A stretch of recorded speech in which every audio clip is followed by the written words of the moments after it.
When I got back from lunch, there were already 2 guys standing at my desk, both in suits that screamed midweek emergency. Too expensive for a Wednesday, too polished for our budget. One of them was flipping through my sticky notes like they were subpoenas. The other was holding my company laptop like it was a bomb someone forgot to defuse. I didn't say a word, just stood there, watching. "Ma'am," said the one with the thinner tie, still not looking up. "We've been instructed to collect all company assets. Your access has been revoked." Oh, that's cute. I checked my phone, the one no one knew about, the one that still had the app open, the app that said, "Root, connected." I nodded like a good little soldier, placed my kale salad next to the stapler they just fingerprinted, and said, "Sure, let me just grab my purse." Spoiler, I didn't grab my purse. I reached under my chair instead and peeled off the flash drive I'd duct taped there 2 years ago. Slipped it into my jacket pocket, walked past the framed HR quote by the elevators. "We're all one team here," and tried not to laugh out loud.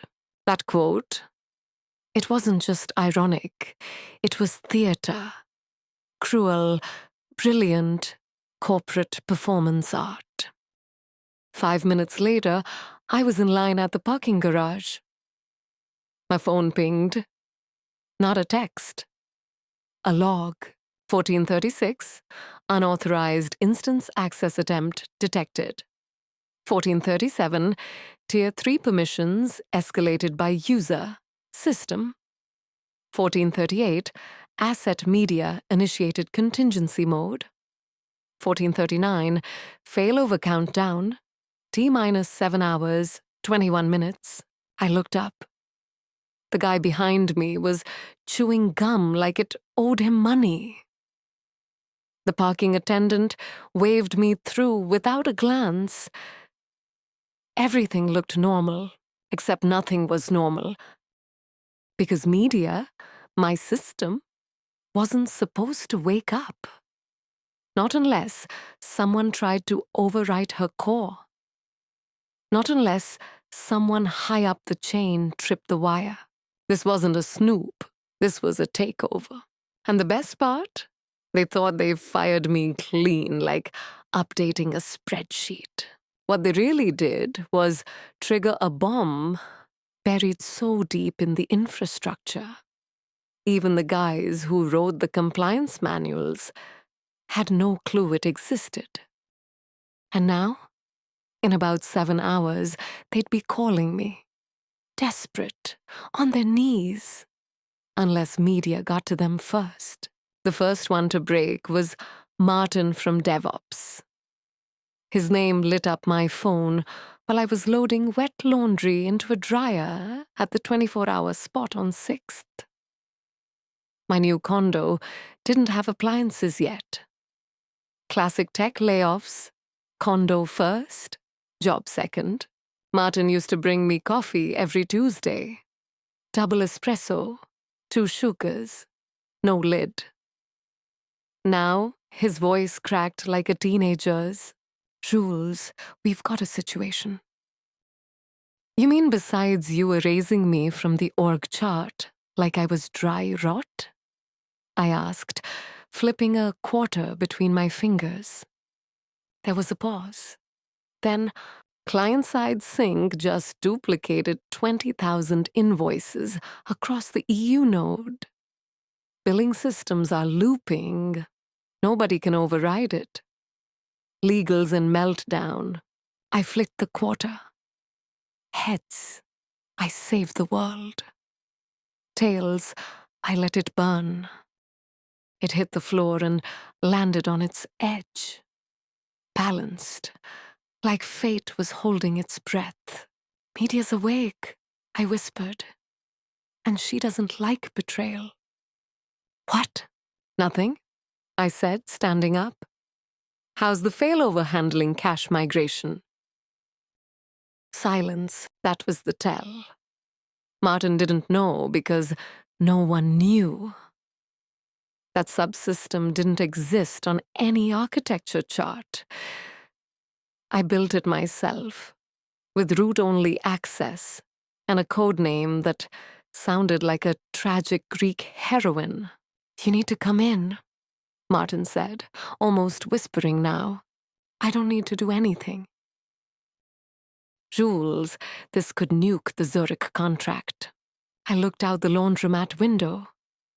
Across the street, a guy in a banana costume was screaming at a bus driver. Somewhere in Zurich, an exec was probably watching their real-time dashboard crash and burn like a cursed IPO. Tell corporate, I said. If they want media calm, they better send someone with more authority than a middle manager running on espresso fumes. Then I hung up.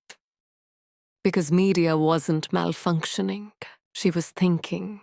When I built her, I'd already been through the layoff shuffle. The gaslighting, performance reviews that read like breakup texts written by a sociopath. So I gave her teeth.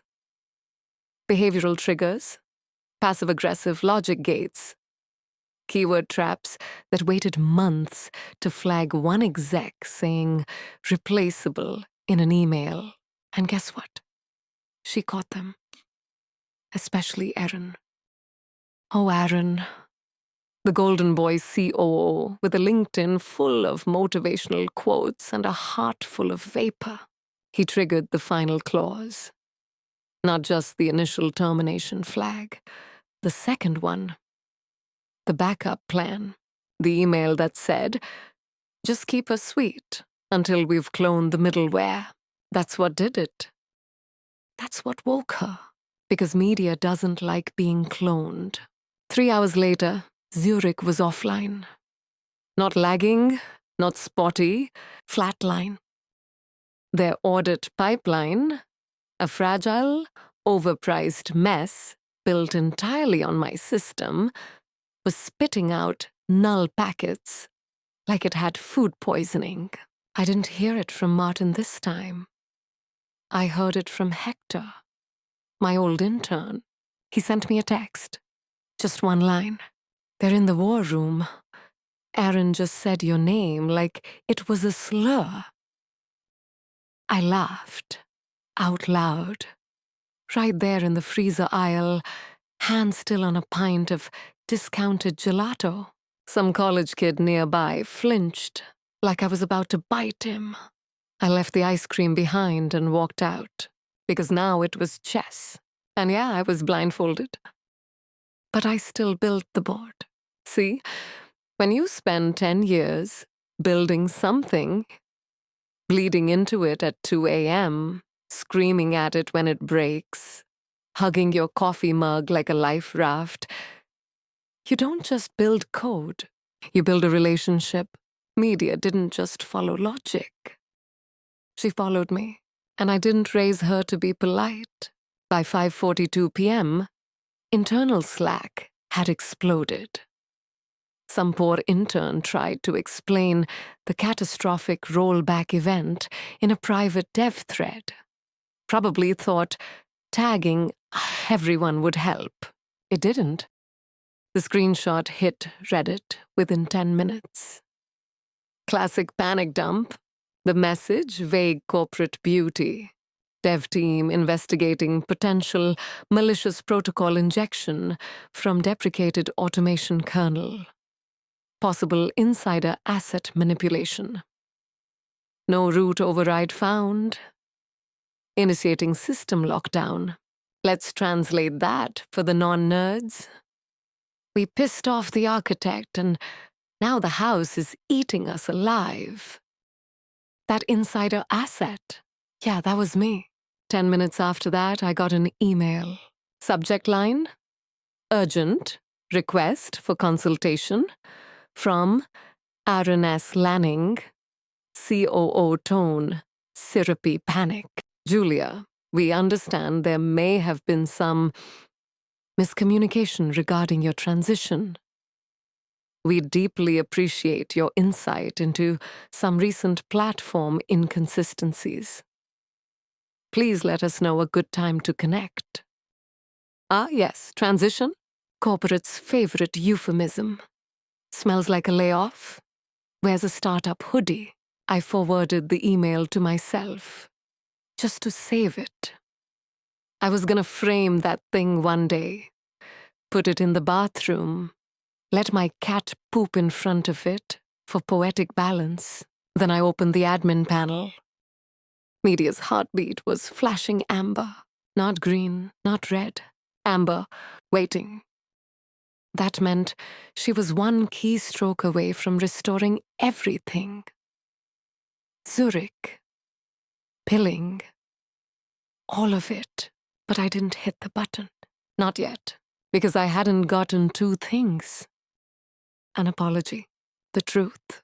See, the firing I could have handled. Hell, I half expected it. But the part that didn't add up? There was a VPN endpoint pinging from Singapore using a username that looked a lot like mine. But it wasn't mine. Someone hadn't just fired me. Someone was replacing me. And media? She had one last protocol. One even the dev team I trained for 5 years didn't know about. Last time I saw my own username logged in from Singapore, it was 2 weeks before my transition. I remembered it clearly. Not because I was there. I wasn't.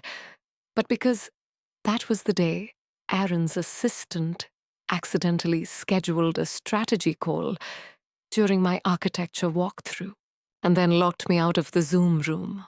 They called it a permissions glitch. Turns out the glitch had a name. Sophia.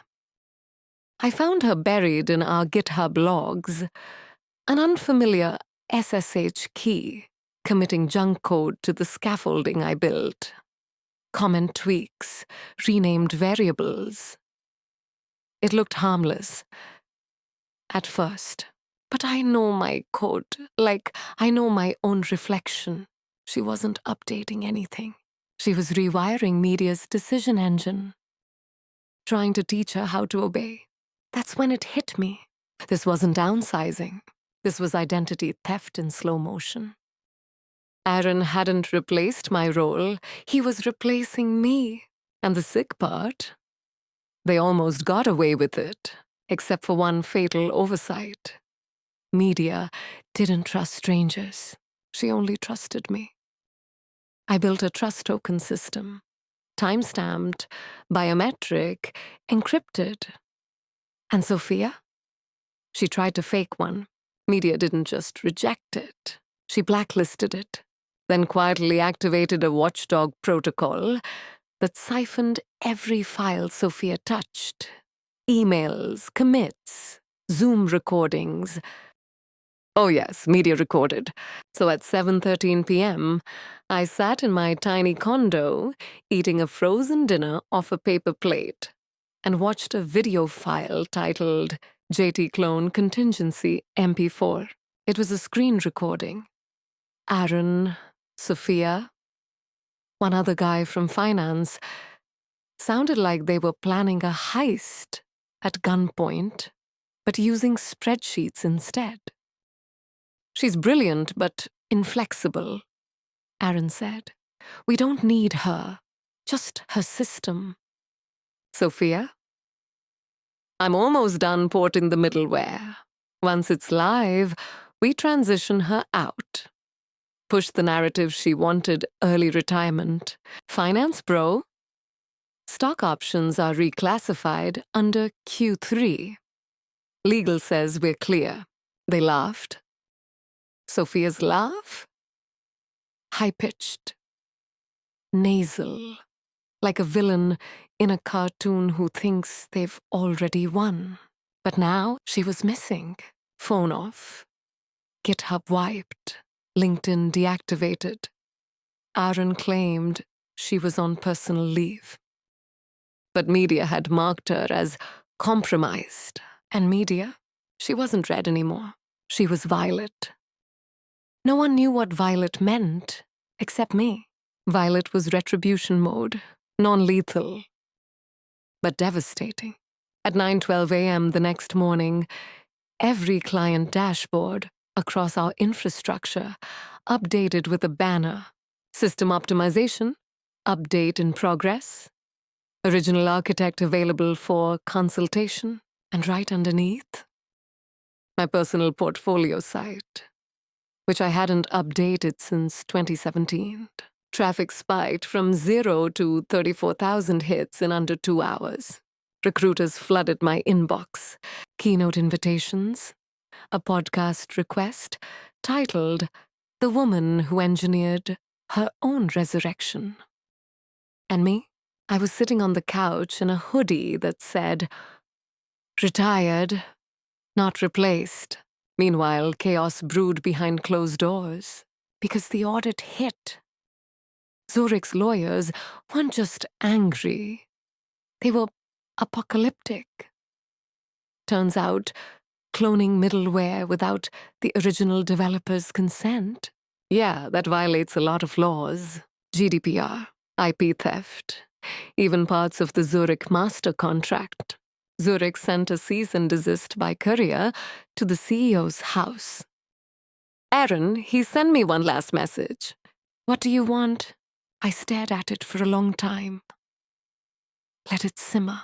Then I typed, "The truth, on record, or I release everything." He didn't reply. Not right away, but 3 hours later, I got an invite to a live stream. Subject: internal review, cloning contingency and governance failure. Attendees: board members, execs, legal. CC: Julia Tran, observer. The last time Aaron stood in front of a camera, he was ringing the opening bell for a billion-dollar IPO.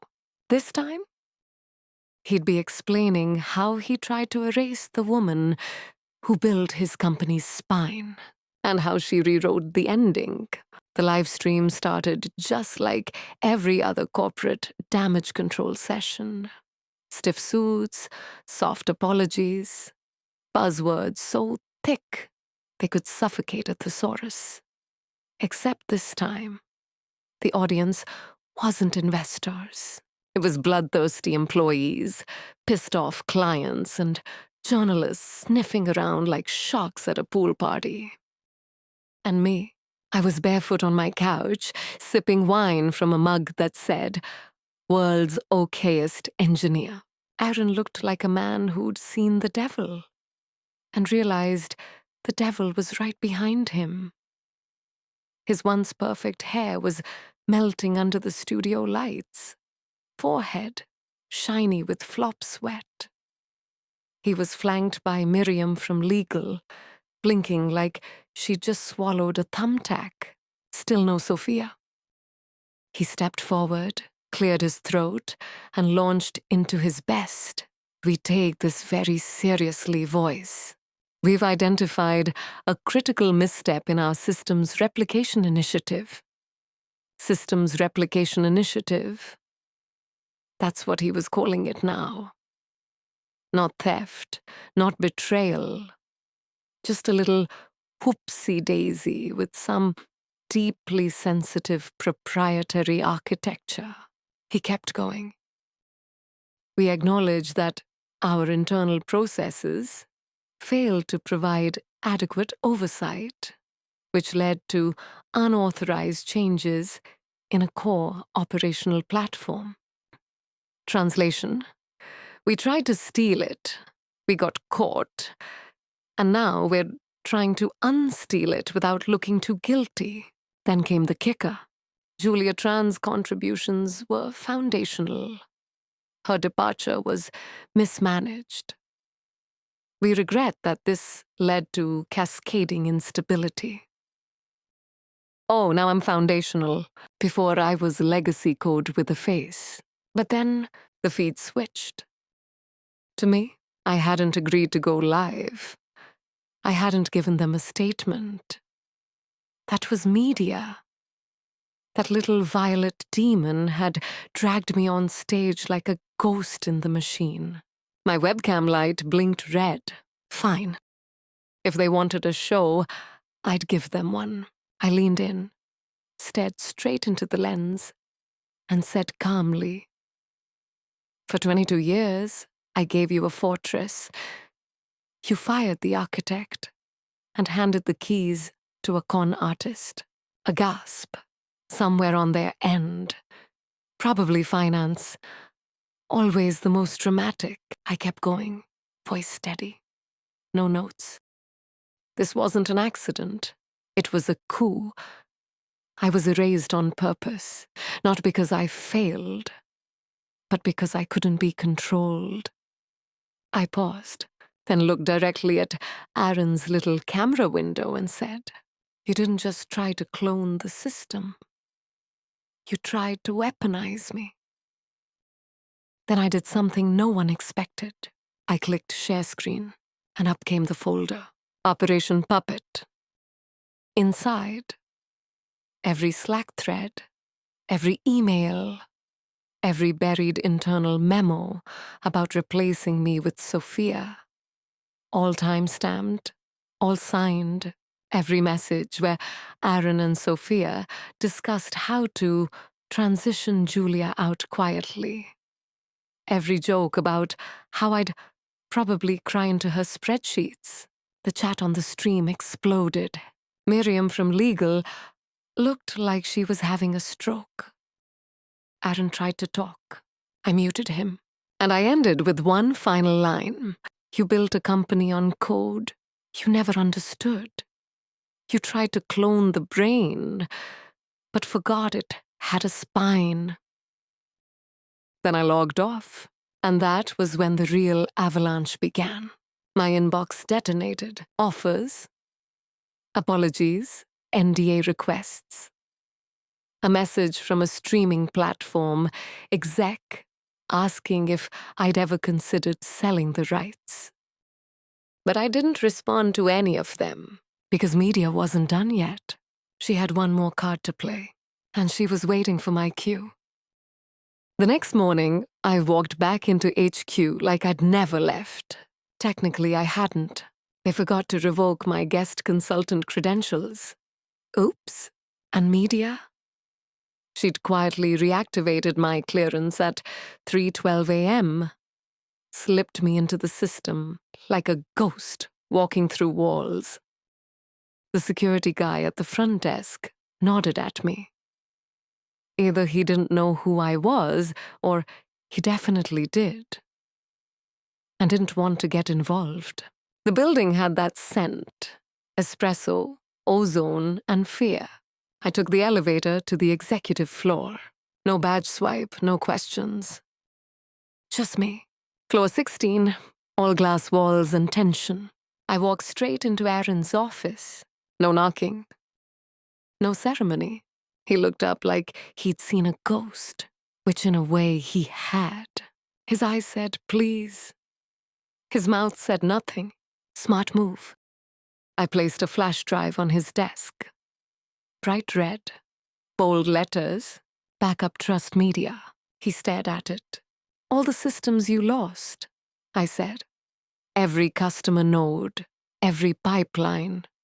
Zurich's rebuild protocol, clean and stable. It's all on there." His voice barely worked. "Why?" I looked him straight in the eye. "Because chaos doesn't scale," I said. "But humiliation? Oh, that spreads like wildfire, and I'm done with both." He reached for the drive. I slammed my hand down on it first. "You get this," I said. "After 3 things happen."